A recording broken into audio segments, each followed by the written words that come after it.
दोस्तों, आज हम एक्सप्लेन करने वाले हैं हाल ही में आई मूवी ओ माई गॉड 2 को, जिसमें अक्षय कुमार और पंकज त्रिपाठी लीड रोल में हैं। और ये मूवी लोगों को काफी पसंद भी आ रही है। इसलिए बिना समय गवाए एक्सप्लेनेशन शुरू करते हैं। दोस्तों, मूवी की शुरुआत में कांतिलाल को दिखाते हैं, जो कि एक बहुत ही सिंपल इंसान है। उसकी महाकाल मंदिर के सामने एक बहुत बड़ी दुकान है। महाकाल मंदिर के शास्त्री जी कांतिलाल से जुड़े हुए हैं, जिसकी वजह से कांतिलाल को दुकान और मकान मिले हैं। कांतिलाल की फैमिली में उसकी वाइफ इंदुमती, उसका बेटा विवेक और उसकी बेटी रहते हैं। एक दिन कांतिलाल अपनी दुकान पर होता है, जहां उसको फोन आता है कि उसके बेटे विवेक को हॉस्पिटल में भर्ती कराया गया है। जैसे ही कांतिलाल हॉस्पिटल आता है, तब उसकी वाइफ बताती है कि डॉक्टर ने कहा है कि वह सिर्फ आपसे ही बात करेंगे। कांतिलाल डॉक्टर से मिलने जाता है। तब डॉक्टर बताता है कि उसके बेटे ने सेक्स की एक नहीं बल्कि 3-3 गोली ली है, जिसके बाद उसने सारी रात मास्टरबेट किया और अब वह बेहोश है। और उसी के बाद विवेक का दोस्त विवेक को डॉक्टर के पास ले आया।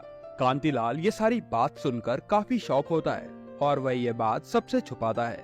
पर विवेक देखता है कि उसके घर वालों को उसके मास्टरबेशन के बारे में पता चल गया है, जिसकी वजह से वह घर वालों से आंखें नहीं मिला पा रहा था। अब कांतिलाल स्कूल में जाकर विवेक के दोस्त से सारी बात पूछता है कि क्या हुआ था। तब विवेक का दोस्त बताता है कि स्कूल में विवेक और एक लड़की सालसा डांस कर रहे थे, पर एक लड़के रोहित ने उस लड़की को विवेक के साथ डांस करने से मना करवा दिया। जिसके बाद बाथरूम में रोहित ने विवेक को बोला कि तेरा काफी छोटा है और इसीलिए वह लड़की तुझे छोड़कर किसी और के साथ डांस कर रही है। इसके बाद विवेक के मन में डाउट आ गया और उसने अपना नाप कर भी देखा, जो उसे काफी छोटा लगा। और फिर उसने गूगल पर इसके बारे में काफी रिसर्च करी, जिसकी वजह से वह डिप्रेस हो गया। रास्ते में विवेक को एक आदमी की दुकान दिखी, जिसके तेल के इस्तेमाल से साइज बढ़ सकता था। और विवेक ने तेल की 3-4 शीशी खाली कर दी, पर उसको कोई असर नहीं दिखाई दिया। विवेक ने एक डॉक्टर से बात की और उसको दिखाया। डॉक्टर ने अपनी मशीन पर विवेक को चेक किया तो लाल बत्ती जली, जिससे विवेक को अपने आप पर और भी ज्यादा शंका हो गई और डॉक्टर ने विवेक को लिंग बड़ा करने की दवाइयाँ दी। इसके बाद भी विवेक को कुछ फायदा नहीं हुआ। अब विवेक स्कूल में चुपचाप बैठने लगा और अपने साइज के बारे में ही सोचता रहता था। फिर एक दिन विवेक को कहीं से पता चला कि अपने वहाँ की लंबाई बढ़ाने के लिए मेडिकल पर दवा मिलती है, और विवेक ने वो दवाई ले भी ली। और अपने दोस्त के घर पर आकर उसने एक की बजाय 3 गोलियां खा ली और फिर खूब मास्टरबेट किया। जिसके बाद वह डॉक्टर के पास पहुंच गया। विवेक ने स्कूल में भी मास्टरबेट करना शुरू कर दिया था, क्योंकि रोहित ने बोला था कि मास्टरबेट से लंबाई बढ़ती है। पर रोहित ने बाथरूम में फोन छुपा रखा था, जिसमें विवेक की मास्टरबेट की वीडियो बन गई और वह उसने नेट पर डाल दी। उसके बाद प्रिंसिपल ने कांतिलाल को स्कूल में बुलाकर विवेक के स्कूल में अश्लील हरकत करने की वजह से उसको स्कूल से रेस्टिकेट कर दिया। अब ये वीडियो नेट पर डालने के बाद कांतिलाल के गली मोहल्ले में हर तरफ ये बात फैल गई थी, जिसकी वजह से कांतिलाल के परिवार को काफी बदनामी सहनी पड़ी। कांतिलाल अब भोलेनाथ से अपने बच्चे विवेक के लिए प्रार्थना करता है। तब भगवान के शिवगण के रूप में अक्षय कुमार प्रकट होते हैं, जिनका नाम मूवी में शिव है। वह कांतिलाल के ऊपर जल की छींटे मारकर चले जाते हैं। उसके बाद कांतिलाल को थाने से कॉल आता है और वो उसे थाने बुलाते हैं। पुलिस वाला बताता है कि विवेक रोहित के घर पर चाकू लेकर गया था, पर उनके वॉचमैन ने विवेक को पकड़ लिया। इसके बाद वह तुरंत उसको थाने ले आए और विवेक पर अब वह अटेम्प्ट टू मर्डर का चार्ज लगा रहे हैं। कांतिलाल गुस्से में अपने बेटे को थप्पड़ मार देता है और सॉरी बुलवाता है, जिससे ये मैटर यहीं पर सॉल्व हो जाता है। अब घर जाकर कांतिलाल और उसका परिवार उसकी मौसी के घर जाने लगते हैं, क्योंकि उनकी यहाँ तो बहुत बेइज्जती हो गई थी। तब विवेक को काफी फ्रस्ट्रेशन होता है और वह गुस्से में चुपचाप जहर पी लेता है। और विवेक के परिवार वाले रेलवे स्टेशन चले जाते हैं, जहाँ पर हमें पता चलता है कि शिव ने विवेक को जहर से बचा लिया, क्योंकि शिव का गला नीला था, यानी कि वो जहर शिव ने पिया। उसके बाद शिव बोलते हैं कि उन्हें भक्तों के कल्याण के लिए कई बार जहर पीना पड़ता है। अब रेलवे स्टेशन से विवेक गायब हो जाता है। तब शिव कांतिलाल को बताते हैं कि विवेक उधर गया है। जैसे ही कांतिलाल पटरी पर पहुंचता है, वह देखता है कि उसका बच्चा पटरी के आगे सुसाइड कर रहा है। और जैसे ही ट्रेन आती है, शिव विवेक को बचा लेते हैं। शिव फिर कांतिलाल को बोलते हैं कि तुम्हारा बेटा तभी सही होगा जब उसे पता लगेगा कि उसने कोई गलत काम नहीं किया है। उसके बाद ही विवेक समाज में बिना शर्म के जी पाएगा। यह सुनकर कांतिलाल अपने परिवार को स्टेशन से घर वापस ले जाता है और अगले दिन विवेक के स्कूल मेडिकल वाले, डॉक्टर और तेल वाले को नोटिस भिजवा देता है, क्योंकि अगर कांतिलाल ये केस जीत गया तो विवेक को पता चल जाएगा कि उसने कोई गलत काम नहीं किया और विवेक को शर्मिंदगी नहीं होगी। अब कोर्ट में सारे डिफेंडेंट अपने वकील लाते हैं, जो कि बहुत ही ढीले डाले थे और ये सीन देखने में काफी फनी था। उसके बाद कोर्ट में कामनी की एंट्री होती है, जो विवेक के स्कूल को डिफेंड करने आई थी। कामनी एक बहुत ही फेमस और बड़ी वकील थी और स्कूल के प्रिंसिपल कामनी के फादर इन लॉ थे। कोर्ट के पहले दिन कामनी कांतिलाल के लॉयर की छुट्टी कर देती है और कांतिलाल का लॉयर चुपचाप वहाँ से चला जाता है। फिर कांतिलाल कोर्ट से अगली तारीख मांगता है और घर जाकर कांतिलाल को कुछ नहीं सोचता। तब कांतिलाल के दरवाजे पर कोई एक बैग छोड़ जाता है जिसमें सेक्स एजुकेशन से रिलेटेड किताबें और ग्रंथ थे। इसके बाद कांतिलाल उन किताबों को पढ़कर खुद केस की तैयारी करता है और वह केस लड़ने चला जाता है। अब कांतिलाल कोर्ट की शुरुआत में ही जज की काफी तारीफ करता है और यहाँ भी काफी कॉमेडी वाला सीन होता है जहाँ कांतिलाल को इंग्लिश समझ नहीं आती और जज और बाकी लोग मिलकर कांतिलाल को इंग्लिश वर्ड का मीनिंग समझाते हैं और फिर हर कोई हार मानकर हिंदी में बात करने की कोशिश करते हैं। कामनी जज को एक जबरदस्त स्पीच देती है जिसके बाद जज केस को रजिस्टर करने से मना करने ही वाले होते हैं। तब कांतिलाल जज को बताता है कि सेक्स एजुकेशन हमारे यहाँ कब से चली आ रही है और बच्चों की किताबों में तो सब कुछ है, पर स्कूल वाले उसे सही से पढ़ाते ही नहीं। इसकी वजह से कांतिलाल के बेटे की यह हालत हो गई। इसके बाद कांतिलाल स्कूल की टेक्स्ट बुक और पुरानी किताबों को दिखाता है, जिसके बाद जज को कांतिलाल की बात में पॉइंट लगता है और वह कांतिलाल का केस रजिस्टर कर लेते हैं। उसके बाद कांतिलाल के घर में शास्त्री जी आते हैं जो कांतिलाल को घर और दुकान दोनों खाली करने के लिए कहते हैं और फिर कांतिलाल और उसका परिवार घर और दुकान छोड़कर किराए के मकान पर चले जाते हैं। अगली हियरिंग में कोर्ट में कामनी कांतिलाल के बेटे विवेक को कोर्ट में लाकर काफी इमोशनल करने वाले क्वेश्चन करती है कि तुम्हें लगता है कि तुमने गलत नहीं किया, जिसके बाद विवेक शर्म से कटघरे से चला जाता है। फिर जज कांतिलाल को अगली तारीख देता है। कामनी जाते जाते बोलती है कि अगली बार वह उसकी वाइफ और बेटी को बुलाएगी, नहीं तो तुम ये केस वापस ले लो।